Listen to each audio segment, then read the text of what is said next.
Good evening, Animafest. Hi, I'm Cort Lane, your moderator. PRISM Comics and ASIFA-Hollywood are really excited to bring this panel to you, featuring some of the best LGBTQ plus creators in the animation business, people that I really admire. We're going to talk to you today about maintaining authenticity in queer representation in animation, about how we've made connections, and about the idea of making connections in a way that helps empower your creativity and empower your voice in terms of representation, and fighting that community with the animation industry. So this is really a conversation for you to think about how you can find your voice or support yourself as a queer creator or support queer creators, and find that authentic voice as well. First, we're going to introduce our panelists. Again, I said my name, Cort Lane. I'll be your moderator today. I've been producing animation for 2 decades for Barbie, Marvel, Disney. Right now I'm with E1 making My Little Pony for Netflix, as well as some other shows. One of the things I'm really proud of is serving on GLAAD's Kids and Family Advisory Council. GLAAD is an American-based advocacy organization that really pushes for queer representation in all media. GLAAD stands for the Gay and Lesbian Alliance Against Defamation. And very proud to serve on that council with Rebecca Sugar, who's here today, and Taneka Stotts. And also had the pleasure of executive producing a documentary called No Straight Lines, which is a wonderful film, won the Outfest Jury Prize this past year. And it's about queer comics and groundbreaking creators who are queer comic creators. And so, since we're talking about connections and community, each of us is going to introduce how we're connected to some of the other people on the panel. And I'll start with Taneka, since I talked about her just now. Hello, everybody. I'm Taneka Stotts. Currently the story editor on Pinecone and Pony, but my start in animation came thanks to Rebecca Sugar for allowing me to write on Steven Universe Future. Not only that, but I'm also connected to Alonso, who is the director. And I also know by proxy Sam King, because we all work in the same industry. So it's really wonderful. We're all a small world and it's really great. I'm going to go ahead and pass it back. Now, Rebecca.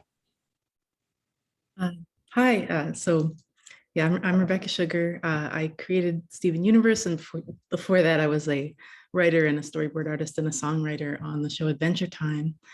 And I was lucky enough to work with Taneka and Alonso on Steven Universe, especially Steven Universe Future.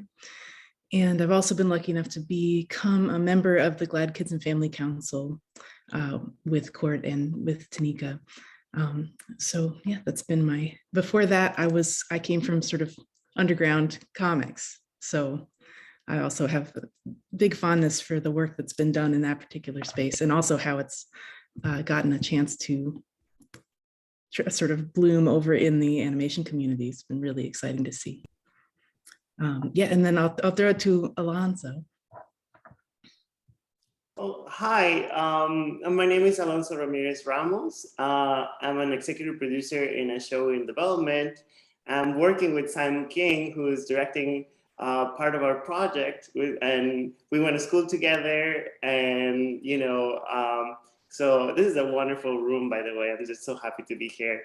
And just a little bit about me. I came from Mexico 17 years ago to study and work in animation.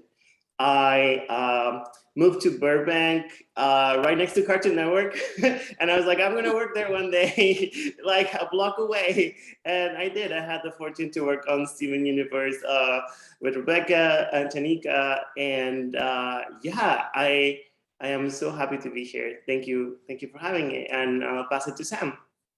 Yeah, hi. My name is Sam King. I'm a storyboard artist and director. I worked on some stuff at Cartoon Network, Clarence, and then I've most recently been at Disney on DuckTales and The Ghost of Molly McGee, and now working with Alonso on his great project. And overall, I'm just inspired by everybody in this panel. So that's my main connection, is that I love everybody here. So, I'm super excited to be here today. Yeah, I think it's I think one thing that's clear is we have so much respect for each other and we admire each other's work. I've been binging Pinecone and Pony from Taneka just in the last couple days. Lovely show. Rebecca, I've been in awe of forever. So, you know, one of the things that's happened in the industry over the last 5 years, and it's specifically a window of 5 years, and I want to talk a little bit about the why of that, is that LGBTQ plus representation in animation for kids has increased exponentially in a short window of time. And I'd like all of our panelists to talk about that, their experience with that or their thoughts on why that is. One of them, I think, is the community that we're seeing right here and how we've hired other queer creators or encouraged them or mentored them and supported the same sort of vision and work. But also GLAAD and its Kids and Family Advisory Council, I believe, has been really valuable in that change. GLAAD made the decision 5 years ago to create a Kids and Family Advisory Council because they recognized that LGBTQ plus representation in kids television was lagging way behind the rest of the media landscape. So when we formed the council, and Rebecca joined me in forming that council that time, we created an award, we created advocacy, resources for studios and networks, and in doing so, we saw the industry level up. So they needed that encouragement. And there was a bit of a carrot and stick, embarrassing studios and networks who were not doing well enough, talking to them, providing resources and council members to advise them, but also in creating the award. That first year we found we could barely cobble together 5 nominees. Cut to recently, we have 2 categories because it just grew so big. Younger kids and older kids, and trying to whittle down to 10 nominees in each category proved quite difficult. So that's a big shift. And I'd like everybody to talk about their experience or their awareness of that. And because Rebecca has been an award-winning creator in that space, I'd like to start with you, Rebecca. Oh, thank you. Yeah, so I was really starting to try to do this kind of work 11 or 12 years ago in the early 2010s when I came out here to work on Adventure Time.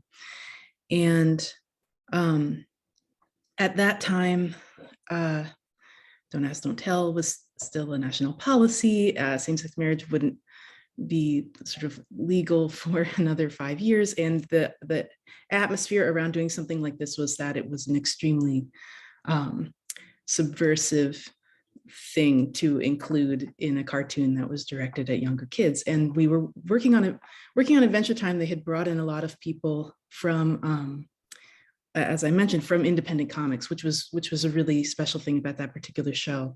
And so a lot of us were very accustomed to doing exactly what we wanted with no compromises at all. You know, we were making our personal work and we were putting it out. And so we were trying our best to stay, and we were really encouraged by Pendleton Ward. And in my case, I was storyboard partners with Adam Mudo, who's gone on to take over that, running that show. We were really encouraged to not hold back and to put 100% of ourselves into that particular show. So at the time, we were doing some episodes with Marceline and Bubblegum, and I understood that we couldn't show them actively in a relationship, but I thought, well, could we imply that they had been in one previously, and that the fallout of that is sort of extending into the present? And I really needed some sort of, I was writing a lot of songs for them for an episode called What Was Missing, and I needed some sort of hook into their emotional chemistry. And they had one very brief interaction that was written by Tom Herpick, where there seemed to be some sort of tension there. So I ran this idea by my storyboard partner and the crew internally, and everyone was really interested in it. And then ultimately, when that work started getting out there, this was probably 2011, I think. Audiences really understood that was what was going on. But then there was a lot of backlash from the network, and we were told, we could not speak about the nature of their relationship. We couldn't be putting this into the show. We were called into a very tense meeting where they said, don't you understand you work for a company? It was like it was not considered okay at that time. And, but on the flip side, seeing the response to it was so incredible, especially towards Marceline. I was having the opportunity to put a lot of myself into Marceline, and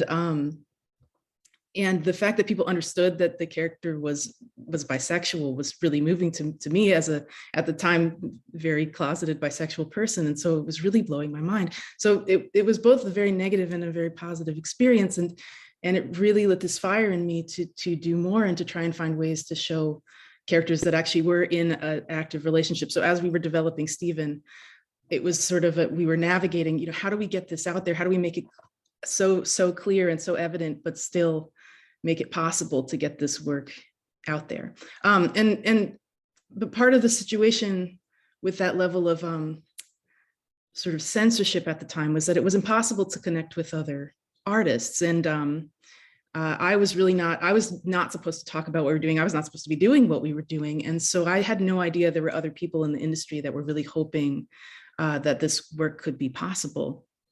And so it wasn't until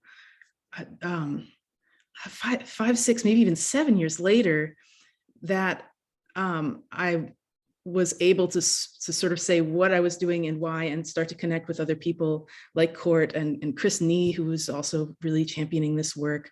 And then also other people from other worlds, from comics, or even just members of the LGBTQIA community, activist community, who could see that we were doing this and were contacting me. And I was sort of paralyzed because I was not allowed to sort of publicly interact with any of those spaces as well. So I think part of the change, just the power of the activism of the changes that have been able to happen because of activists outside of the entertainment industry, and also because of the overwhelming, they always assumed that there would be an incredibly, not even just completely, they thought that the response would be extremely negative to us doing this and did not expect that it would be so positive. The groundswell of public support for this work and the vocal love from fans has also made this incredible difference. And because it was impossible to get this work out there, it was impossible to demonstrate that there could be a positive response. And I think that that's made an unbelievable difference, in addition to the coordination from GLAAD to speak directly to executives. The creatives have wanted to do this forever, but the executive sphere really needed that, needs that guidance from people who speak that particular language too. And so I'm so grateful to GLAAD for sort of reaching out and coordinating that, and then grateful to audiences for being so vocal in their support, because that's made such a difference. Yeah, one of the things that GLAAD does is advise studios and platforms and networks how to deal with and avoid and be proactive and push back against negative press from right-wing organizations, which seems like a weird thing, but it's actually critical to making them feel more comfortable. Taneka, can you speak to that topic a little bit? Because here you are as a story editor on a show that has wonderful queer representation. Yeah, thank you. Also, as a Adventure Time super fan that Rebecca unknowingly allowed onto their show, I was also kind of just given this power to know that our audiences wanted queer content. And not only that, we were taking that message forward into the publishing sphere with comics. We produced Beyond the Queer Science Fiction and Fantasy Comic Anthology, which broke all of our records for our Kickstarters at the time and really propelled queerness as a genre. And not only that, but just as something that was acceptable within all fictional tellings, fantasy and non, and science fiction. So it was really fun to see. But that all came down to a head with, yes, unfortunately, there has been drawbacks to that publicity from far right and unfortunately very radicalized voices that would just want to continue to push back. Fortunately, we've been able to gather together and make resources through community-led projects and also through larger foundations being able to actually finally hear our voices and being able to take on the scope of what we are trying to put out there. I'd like to point out Steven Universe's Dove Kit campaign as one of those very special campaigns that goes very far in not only pushing that body language and autonomy, but the understanding that we are here, we've been here, and maybe it's time to stop the bullying tactics because they're not working. And because our voices are growing louder, and because we are not afraid to be the individuals that we are, both on the screen with our characters and off the screen in person with our friends, family, and those we would like to mentor into the same positions. So yes, I see that we have been gaining ground in many places, and this is deeply to affect other states where kids are having their rights of reading certain material or watching certain things removed. It's very important to still have these languages out there. It's more than just an identity. It's also about your emotional connectivity to yourself and your journey. Having that denied can lead to very sad consequences. So these motions of animation finally being able to achieve the paramounts that they have in showing not just our relationships, but our connections is something that is deeply embittered into this industry. And I feel will only continue to grow louder as we're continue creating. Yeah, thank you. Sam, some perspective from you? Yeah, it's interesting because I came into the industry when, the work that Rebecca had been doing on Adventure Time was like, I remember I actually had some of Rebecca's or actually, sorry, I think they were Natasha Allegri's Marceline and bubblegum drawings in my cube. And I was still very closeted at the time. This was when I was in college and I didn't really understand why that connected with me. But when I got into the industry, the work had started, but we were still very much like in one of my very first jobs we had, and on Clarence, we were really lucky to have a character that had two moms, because they were able to say like, well, this is based on a real person who was raised by his two, lesbian aunts. So we're reflecting real life there, which, also goes into authentic storytelling, but that was like, this is how we're going to convince them to let us do this. But we still were also told like, you can't really talk about that online. You just kind of do that internally, but don't say that to anyone. And it was really interesting because Alonso and I were actually on an LGBT panel for my alma mater around the time I think it was like Steven Universe was out, and was it maybe like season 2 or 3. And it was so interesting because at the time we were supposed to bring like examples of what reflected us in media, and almost everyone maybe had an animation example, possibly, but it was all live action, and especially live action from older shows, or not older shows, but shows meant for an older audience. And and I remember us talking about like, this is what certain people are trying to do, like to get more of this in animation, and especially animation for kids, especially kids who need to know that this is okay, that this isn't just an adult topic, this is, also them.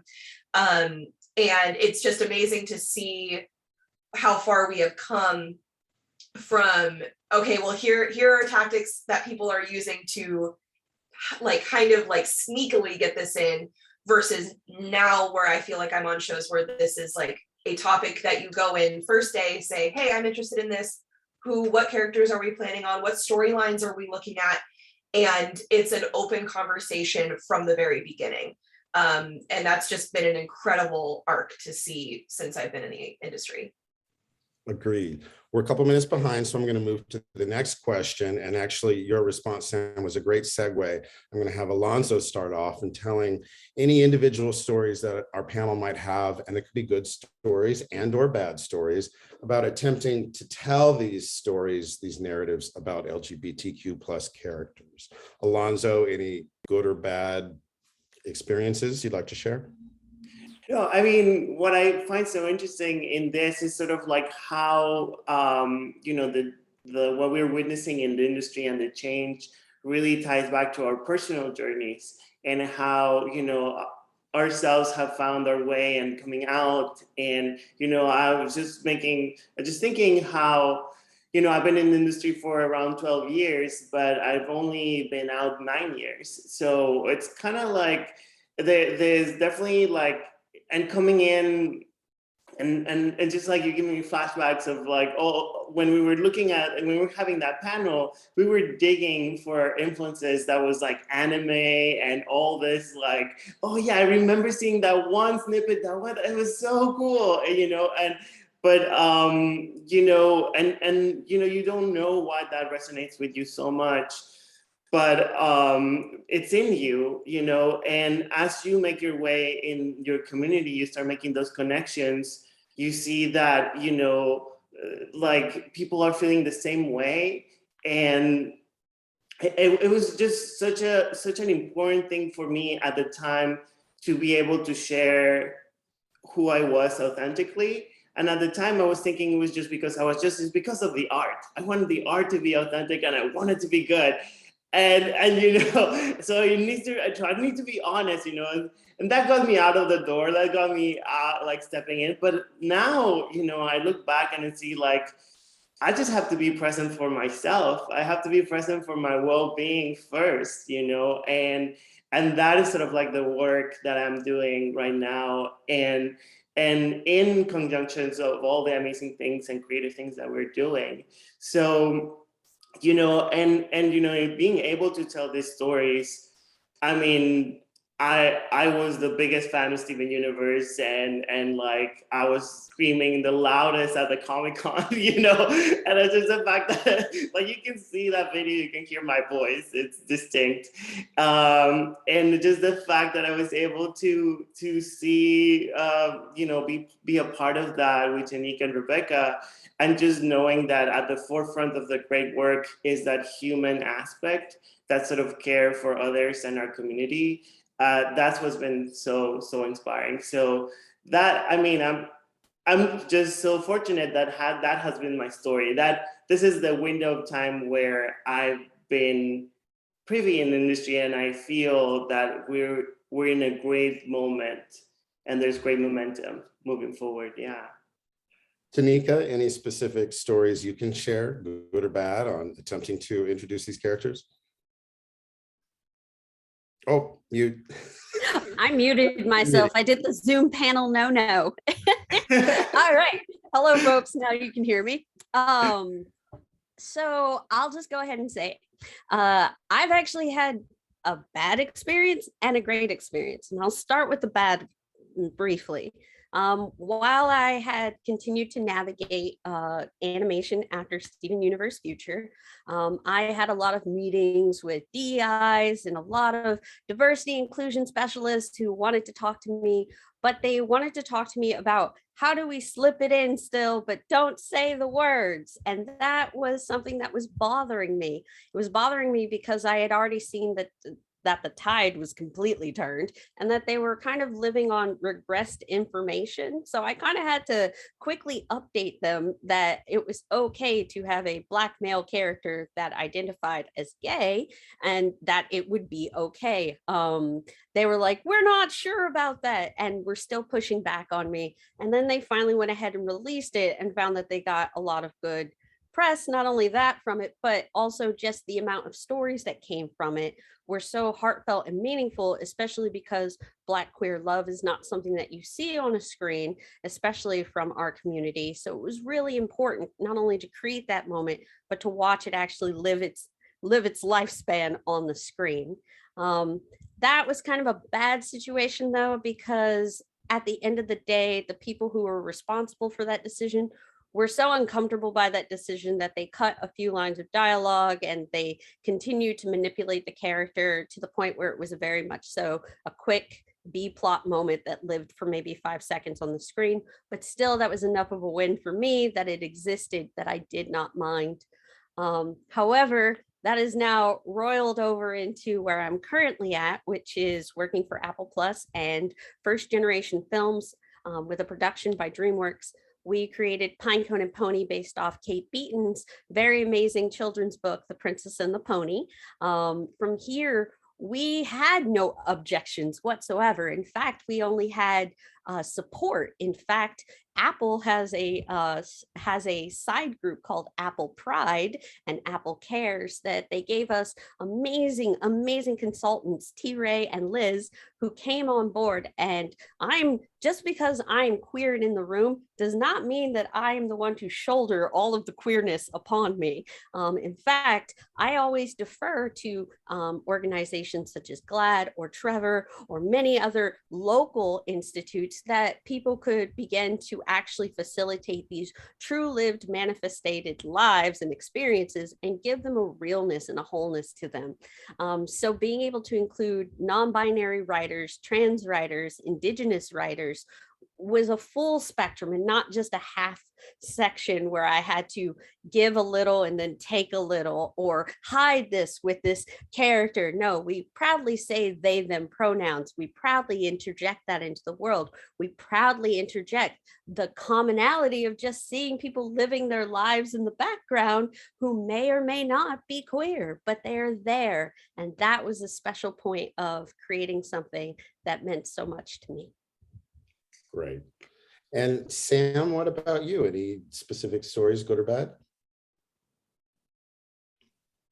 Oh, I did the same thing. I'm going to try and keep this very quick because I think this also kind of goes into the next question of, not to spoil, but our authentic stories and coming out. Because my coming out story is extremely intertwined with an episode of a show that I was working on at the time.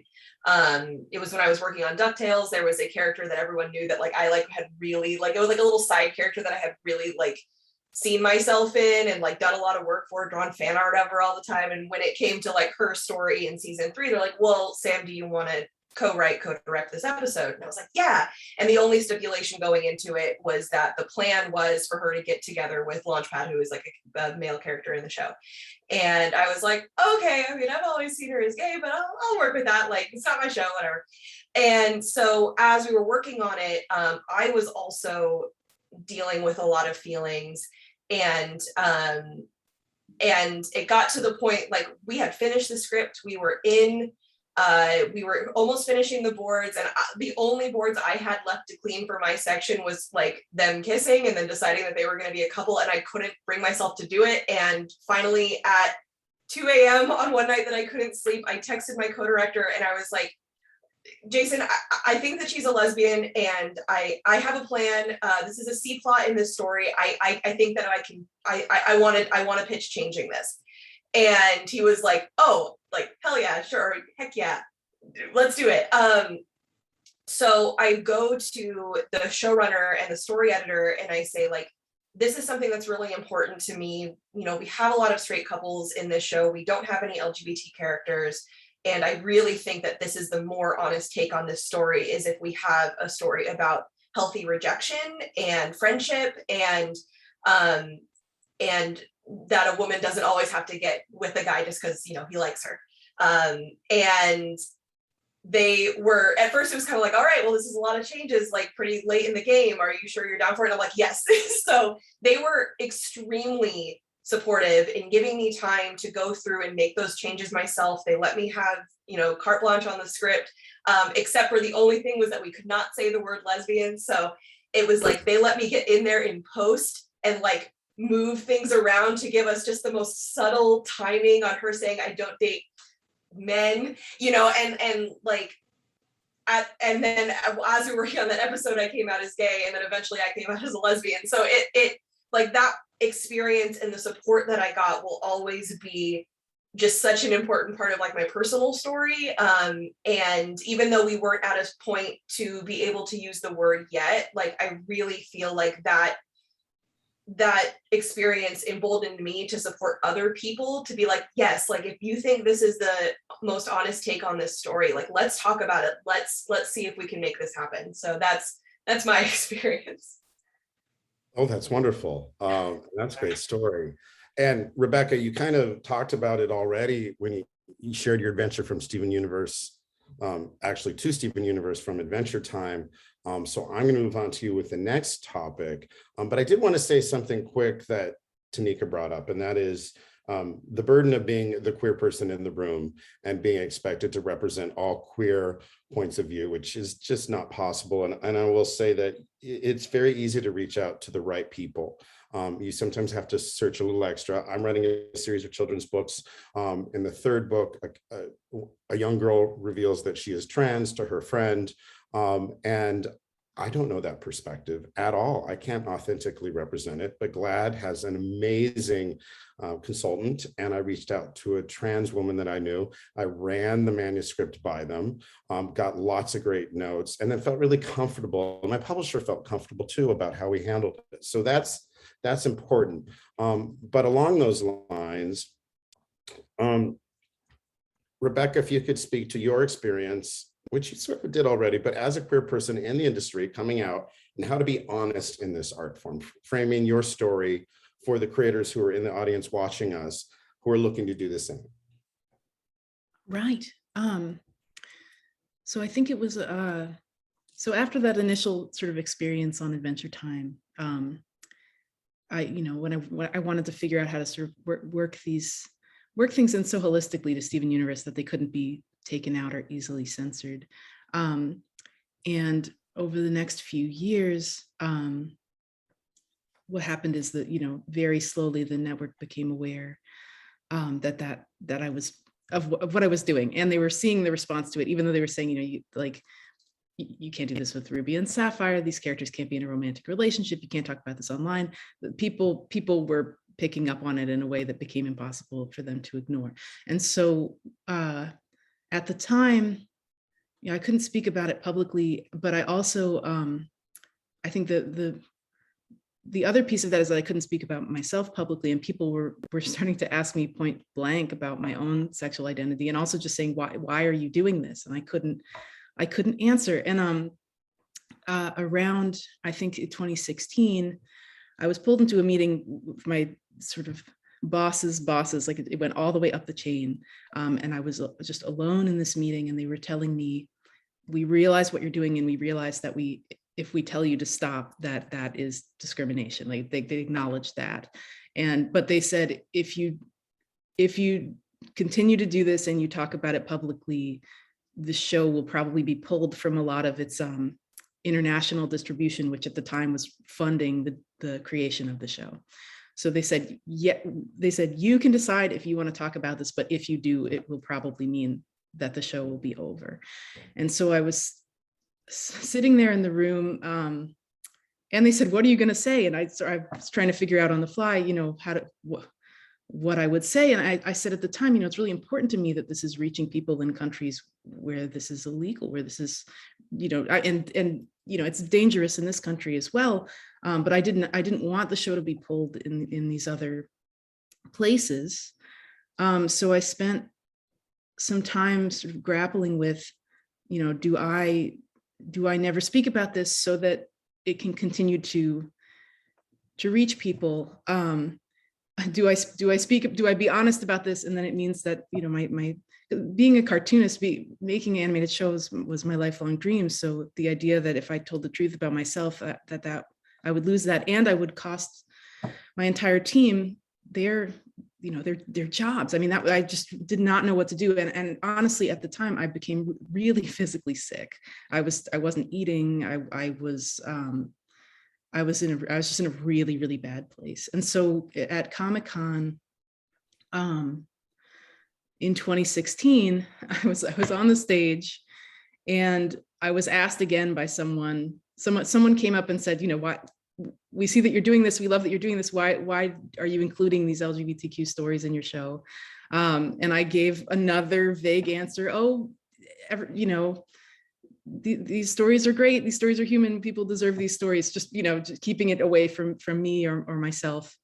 And then immediately after doing that, I just felt so hard. Like I couldn't do it anymore. I just could not stand dancing around it. And then 2 questions later, someone asked again, I think in an even more pointed way, just like, why are you doing this? And so I came out at San Diego as bi.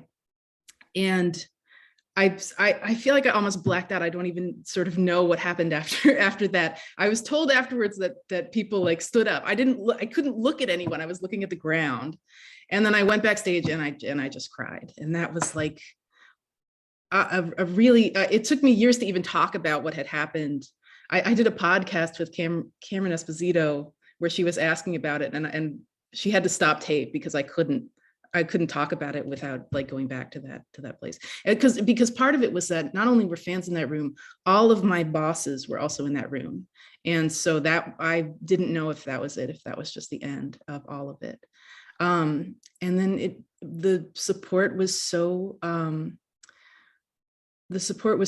great from fans, from audiences, from everyone,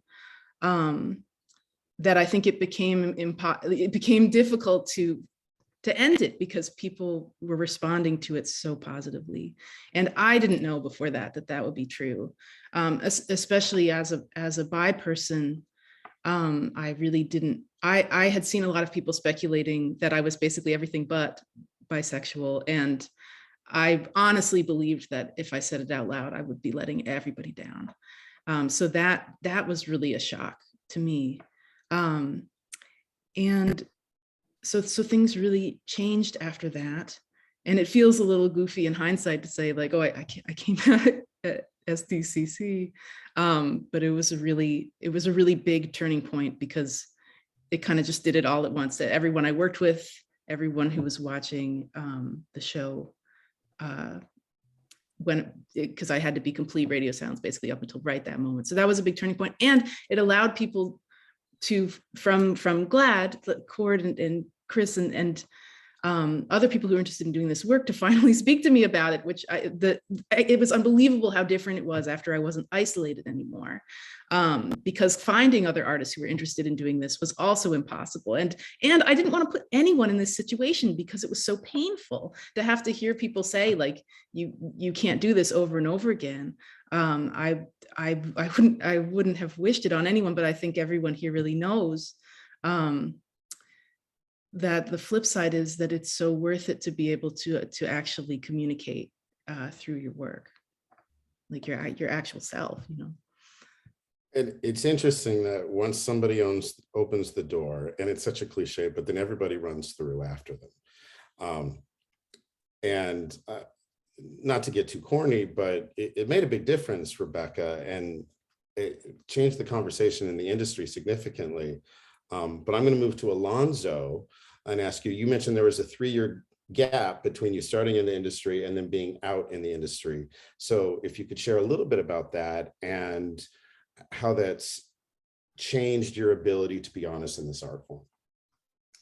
Yeah, I mean, I at the time I was working on Gravity Falls, and I remember we were going in this season 2 road trip to Oregon to visit the woods and get inspired, and it was like this wonderful moment of bonding, and I got it in my mind. It's like, I want to come out. I want to tell my friends that I'm feeling this, right? And there were so many chances, like, oh, maybe by the fire it could happen, or maybe we're like under the Paul Bunyan statue, or like we were like having a party, and it's just like it was all this like starts and stops, and I don't know, it was just I was in the middle of that moment. And, you know, it happened in the cafeteria one day. I was just like, and I was like, oh yeah, man, that's awesome. You know, they were wonderfully supportive, and then it just kind of like things started to make sense. You know, like it was more cohesive. Like my work and my presence, just starting as a very shy person in the industry and like having to pitch boards and put myself out there and like tell these stories, I was already pushing it. So I was just finding more of myself. And it was very tied with the creative process and the community I was building. And, you know, one of the writers was growing out his hair, and I was like, I love that. I was like, it was kind of like also representative. It started growing out my hair, and it was just like a way to just like, I was expressing myself differently. But, you know, Rebecca, your story is so inspiring, and it is really touching, because at that time, you know, you have all these ideas where you feel, am I going to be alone? Like, is this sort of like the price to pay, you know, to be authentic? And I'm so happy to know that that is not true, that the community was always there. I have these amazing friends and creators that are all around me. And I just want to say, like, just the fact that you're there and telling these stories, it's already a queer story, you know, like, it's like, it could be dinosaurs, it could be like, you know, the most like gore thing you can think of. It's a queer story because you are making it, right? That is at the base level, you know, but like we've grown so much from that. We continue to like be, as Taneka and Rebecca saying, like just very purposeful in what we're saying, and I'm just, yeah, blown away and inspired by it. Thank you. Because we're getting some great audience questions, and I want to make sure that I reserve some time for those, I'm going to move on to our fourth question and start out with Sam about connecting with queer colleagues and mentors in the industry, your experience in that, and any stories of support that you've received. Yeah, so when I was on DuckTales, I was super lucky that around the same time that I was dealing with my own sexuality, one of my close friends and one of the directors on the show was also becoming, like, he had gotten to the point where he was becoming extremely out with his sexuality, and he and a couple of my other friends on the show who were also out, like, we kind of created a little community of, you know, anytime that we had any thoughts or concerns or just wanted to chat, you know, in general, like, we had made our own little, you know, all the three of us would go get coffee and just talk about how we were feeling, or, you know, if we needed support. And that was so inspiring to me. And I was like, I want to be that for other people. Like, I want to be a person who you can go to and, you know that, like, it's like, if you want to come in, close the door, talk about something that you're worried you can't talk about with someone else, like, you know, and it was such a blessing on Molly.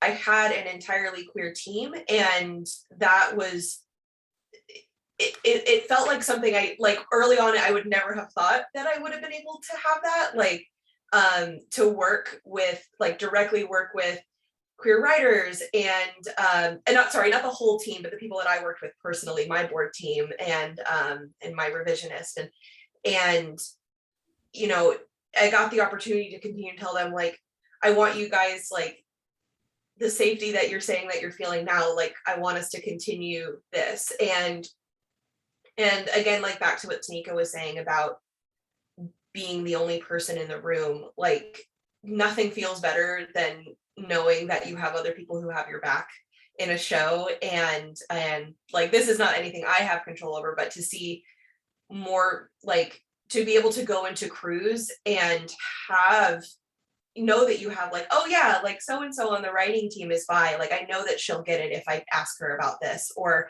you know, this person on the art team is queer, like, we can talk about, like, oh, let's, you know, do this thing in an art direction, you know, and to know that you have a community within your show. And I think with everything becoming not easier, but more open, it's giving everyone courage and strength to go to each other. And that just makes a stronger community. And I love it. It's so great. And I think you raise a good point there. And, you know, I'm no longer with Disney and didn't leave on great terms. But I will say that organization creates those communities on shows. And Rebecca, you created that community on your show, and Taneka and Alonso joined. Taneka, do you have any other stories about connecting with colleagues who are queer, or finding mentors, or any sort of great stories of support you've had? Yeah. So my greatest pillar of support, other than Rebecca, even though I absolutely love that, was just the beginning. And it allowed me to join the Animation Guild. In the Animation Guild, I became a member of Queer Tag, Queer, the Animation Guild, which were also nicknamed Cuties. So from there, I was able to not only continue to bring in my brethren and meet all my other sisterhood, but and all my thems and theys, I was able to also communicate that we were already there. We've been there since the beginning, and I got to see it in a much more larger and broader scope across studios and across certain shows. And not only did that begin to flourish, but then we began to communally begin to hang out and take up events and start having writers' nights and start doing lovely D&D functions. There's more to just the business. There's also the things that we're passionate about as people that connects us. May it be manga or anime or video games. There's many things that we can connect on a certain level, and it just draws us in. For me, that mentorship began to grow also while I was on a show called Craig of the Creek with Jeff Trammell. As Black individuals who were working at the Cartoon Network, it was really amazing to have somebody that I could sync with on that level and be able to tell queer stories, even through a show like Craig of the Creek, where we still existed and we could still push that point. So it was wonderful, not just to network with queer folks, but also everybody else who also exists. So it's like this constant umbrella. It just opens up, and then you're just kind of like looking up at all the wondrous people and kind of networks that you can then facilitate. And then you take it a step further with the GLAAD, or you take it even further with Queer Vox, which is now a platform that utilizes queer vocal talent that you can source out. So it's about taking those smaller things, pulling them into larger ecosystems, and then watching them proliferate without you having to keep constant watch of them, which is really nice. I just like to continue threading people together, making as many introductions as possible, making sure to check in with people and make sure the bandwidth is okay before doing it, and also just being respectful of people's boundaries as far as when they're working on a show, how much they can talk, how much they can't, and just making sure that you are just adhering to common principles of humanity while you're going about that situation. I love networking. I guess I'm a pretty good schmoozer, but there's also more to it than just schmoozing.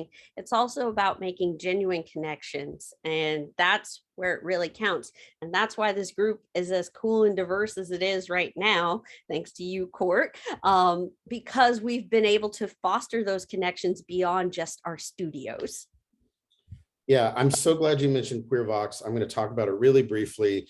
And I think it even relates to the conversation about colleagues and mentors. JP Karliak, I take no credit for his success, but I did give him his earliest roles. And he just ran with it and is very successful in the industry, and then took that responsibility and that success and translated to founding this organization, Queer Vox, which is a place for queer voice actors to get training and to get help finding gigs and finding agents, but also advocates for them. And if you ever want to find queer voice talent, please check out Queer Vox. They will point you in the right direction. So we have some good audience questions, and I'm going to start out for the first one. It's actually very tactical, which is different than a lot of our open-ended questions. And I have a little bit of a thought here, but I'm particularly interested in you as panelists answering this question. Would you say that a positive message about LGBT identities comes across better if it's the main character protagonist that is queer, or does that give more space for backlash? And I would say that my perspective is, it does give more space for backlash, but I also think bold choices change the industry.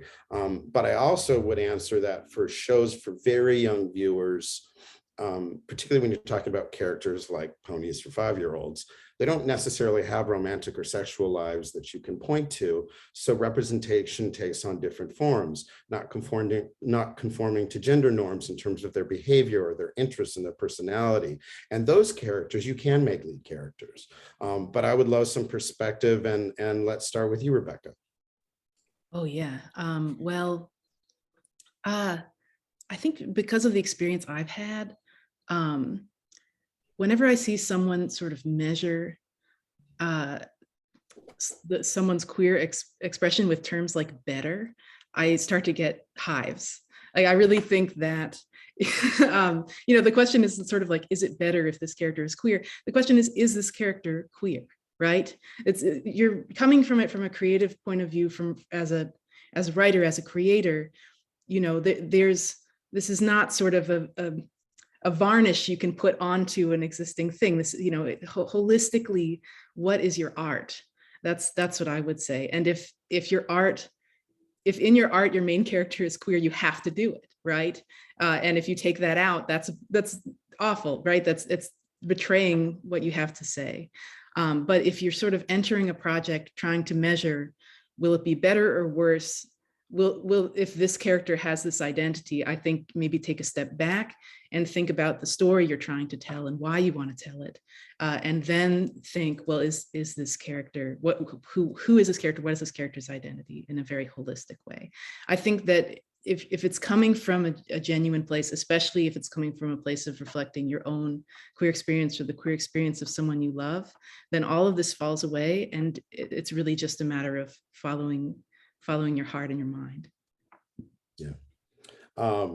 Sam or Alonso, any perspective from you? Yeah. Oh, sorry.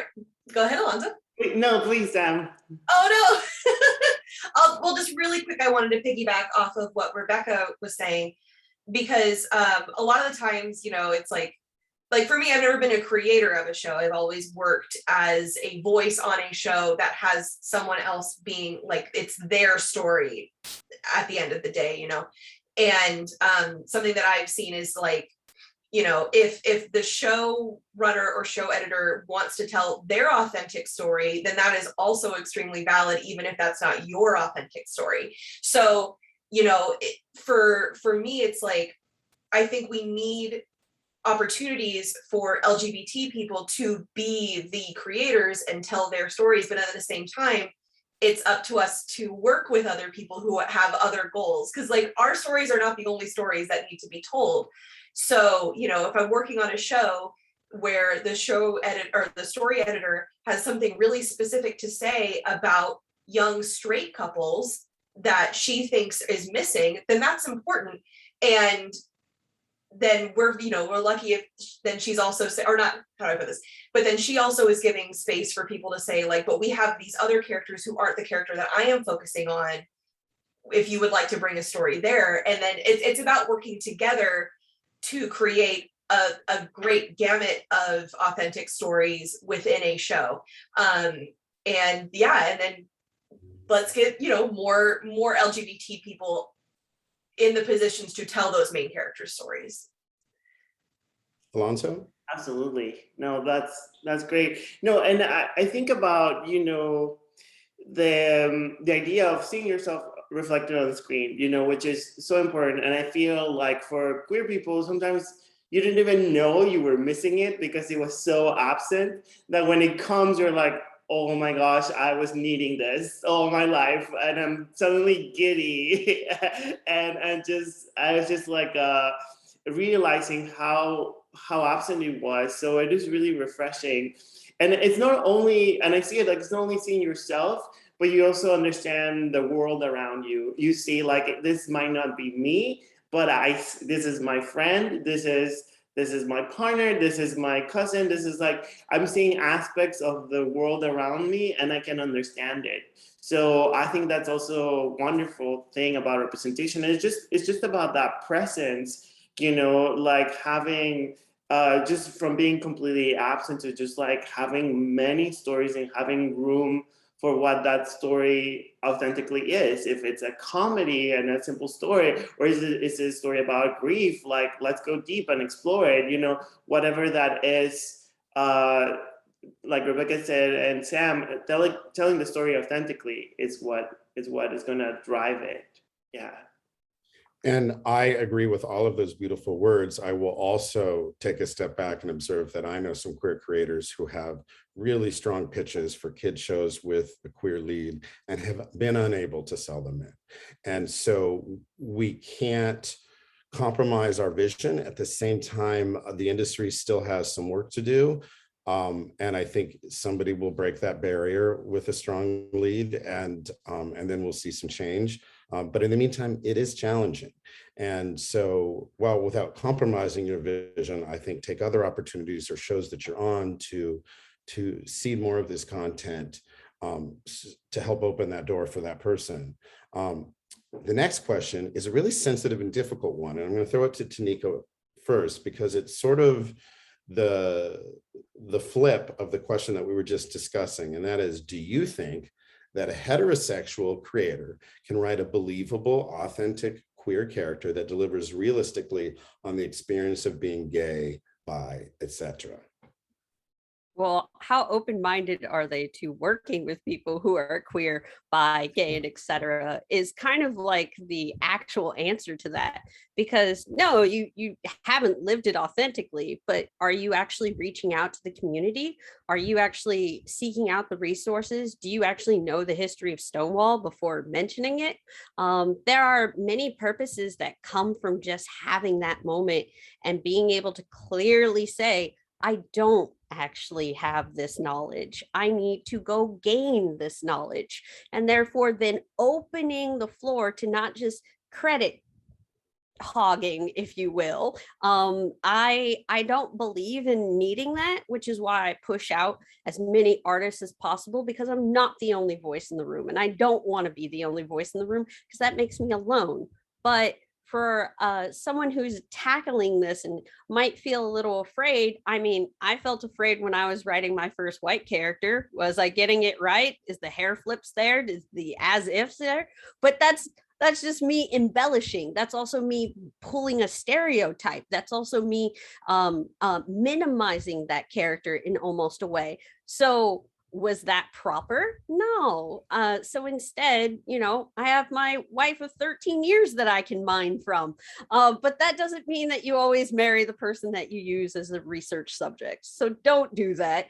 Just come at it authentically and think about it from the perspective of who is the audience this story is for. All right. Are you trying to make other people aware of this journey and process? Or are you merely just looking to gain some sort of superficial plot hanger cliff that nobody really needed to be on? That becomes a problem, not for the audience to therefore break. It becomes on the onus of the writer. And as a writer myself, I would also not just think of a Wikipedia article as being done with research. Remember to actually get out there in your community, get out there and find the people and the voices who have been doing this for a while. Give them the same platform as yourself. And I promise you, your project is going to be a heck of a lot better for it. Yes. Oh, could I jump in? Your Cort, you're muted. My turn. Rebecca, please go ahead. I see your hand raised. Oh yeah. For this is I've fielded a lot of questions like this, and I feel really strongly about it, which is that I think, just like us, a person is someone's sexual identity is a part of their experience and a part of their art.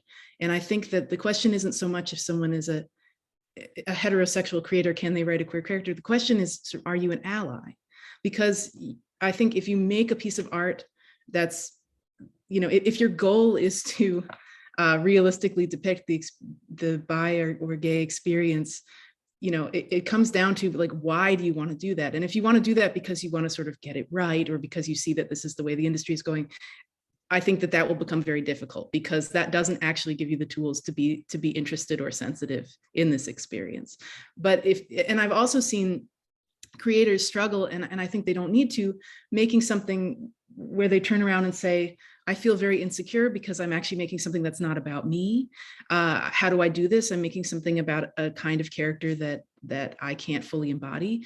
And I always say that, I say, you're making art that reflects you as an ally. And if you are living that, if you are interested in these communities, and if you are interested in helping and participating in these spaces as an ally, the work will flow out very easily. The desire to work with people who understand this experience will be very natural, because that's how you feel. So I would say, the question is not so much if you're a heterosexual creator, but if you are an ally who's genuinely interested in that experience. Yes. I think it is somewhat dependent on, is the primary POV of the series from a queer perspective, then I would discourage you, because I think that authentic voice is not going to come across.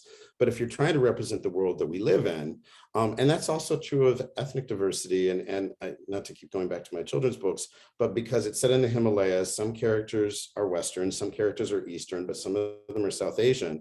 I made a deal with the publisher that we had to bring in a South Asian illustrator, preferably from India. And to your point, and it's actually similar, Taneka, to what you said, that person not only offered that perspective, but made the content that much better from her contribution. And I think those are the kinds of things, if you're going to engage in queer characters, to engage with queer creators and make them partners more than, you talked about credit hogging, like real partnership. Our next question, and this is open to anybody on the panel, and please raise your hand. As writers, actually, we sort of answered this one. Question 2, from Anita Ozarek, I hope I said that correct, from Kaboom Animation Festival. She asks, what are the changes that we have to introduce in the case of this new generation for which diversity of voices and queerness is so much more natural than in the previous generation? So I think the question there is, as the audience has changed and as the new breed of creators has changed, what are the changes that we see happening in terms of the way we work? I've been making animation for 2 decades.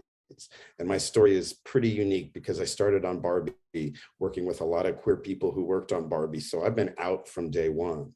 But for people who haven't, what is that like? And I will say that I've worked with old school animators from the 90s, and my queer perspective is something I really struggled to get them to understand. But does anybody else have any perspective on the changes in terms of creators and voices and audience? Rebecca? Yeah, I think this is something I think has come up a lot, especially I've had teams with really broad range of ages and experiences. One thing, sort of going back to the question of community, one thing I've been really grateful for is that I've become a board member for the Trevor Project, which is an LGBTQIA plus suicide hotline, and I've become really involved in mental health spaces. And from being part of those particular spaces, I think, like I mentioned before about better, the idea that somebody's queerness is more natural or more free, or, you know, I would hate to think that the previous generation is experiencing a less natural version of queerness because they weren't able to be open. I think that everybody's experience, the key to me is that everyone's experience is valid, and their way of expressing it is also valid at whatever stage they are. You know, I couldn't stand to think that the work that I was doing when I was closeted, that has less worth than the work that I was doing after. And so I would say that the key is always to support whomever that artist is, wherever they're at, to tell as specific a story as hopefully they can, or as personal a story as they can be able to, and to do as much as one can to pave the way for that, you know, at whatever stage they're at and at whatever stage the world's at. And that all of it is fabulous, all of it is fantastic, and bless everything that's able to emerge at any stage. Yeah, I mean, I'll just add to that, like it just takes time to develop your voice, your creative voice. And it is a process of the coming out, the being comfortable, and then just like expressing it and then advocating for your community at whatever stage that you have to live that experience, enjoy that experience, and you know, like make the most of it, right? Like I think, and there's value for that. So if you as an artist are, and I speak for myself, like, you know, you're finding your way, you're finding like what is gonna be that for me, I know there's artists ready to go, and there's stories that need to be told like yesterday, right? So let's tell the stories now, and then like support them, like make them happen. So because we're opening doors, we're actually kicking them and kicking them open, and you know, and that is sort of like, it opens people's minds. I think it's just like that we need to when people's perspectives open up, that is the sort of the field to continue to grow these wonderful stories. Yeah. I am just so inspired hearing all these perspectives. This is really stunning. Sam or Taneka, any more on that? Oh, Rebecca, you want to go again? Go ahead. I'll just be really quick. I'm sorry, because I already answered, but okay. I think within animation, there's also a really interesting phenomenon, I think, from my particular generation, which is that we grew up with these sort of twisted, queer-coded villains, and that was something that I think resonated with a lot of us. Yeah. And I've definitely seen a lot of discussion about, you know, and participated in it, where it's like, hey, this was bad. Maybe you know, these kind of mannerisms only being associated with horrible monsters who deserve to die. Maybe that was like not a net win for us. But like, I can't take out the sort of the way that resonated with me.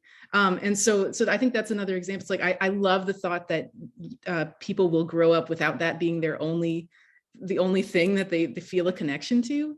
But I also have a sort of deep affection for those of us that's grapple with this love for kind of the twisted animated monster that we connected with. So yeah, I think there's room for all of it. And I think I love to think of that as being sort of a beautiful and unique, albeit complicated moment in time. Queer villains exist. That's all I want to say. Just as much as we're heroes, just as much as we're everything else within a series, incidentals, backgrounds, they should be at all levels just to make the world fair. Also, I'm just going to say, if your supervillain is like God levels and they're like non-binary, because you can't really just like mute that out to a gender binary. Just saying, that's just me and my feelings, but I found other people who feel that way and have allowed me to put it into TV shows. So I'm going to keep doing that because it's more interesting. It's fun. It's a different dynamic and a different approach to a concept that I feel has been told a bunch of times before me and really well by people I've worked with, like Greg Weisman. So you just have to come at it with your own approach and come with it with your own authenticity, but also remember all the other actual authenticity that's around you 24/7 that you can seriously bring in, collaborate with, and make something really cohesive that jams. That's beautiful. I'm going to have one last thought from Sam for the audience, and then we're going to let you go. Sam, any last part? I know that's a hard one to follow. No, Taneka like hit it on the head, because I actually want to quote something that Alonso said way back when we did that LGBTQ panel at Cal Arts together, like however many 6-7 years ago. We just like, gay LGBT people have the same breadth of stories as straight people, and we just want to we want all of that to be out there, not one kind of queer story. And I think what Alonso said is, if straight people can have so many bad sitcoms about living together, why can't we? So it's like, let us have that breadth of stories for all LGBT people. That is a gorgeous way for us to end. I want to thank you, our audience, at Animafest. I know it's the evening, so hopefully you're going to go out on the town and maybe think about all the things that we talked about. We really appreciate you listening to us. I appreciate the wonderful questions. I wish we could have answered more, but I think it's time for us to wrap up. And I want to thank all of our panelists, Rebecca, Taneka, Alonso, Sam. Thank you so much for the great conversation. We'd be happy to do this again. Take care, all of you, and make great cartoons. Thank you all. Bye. Thank you. Bye-bye. Thank you.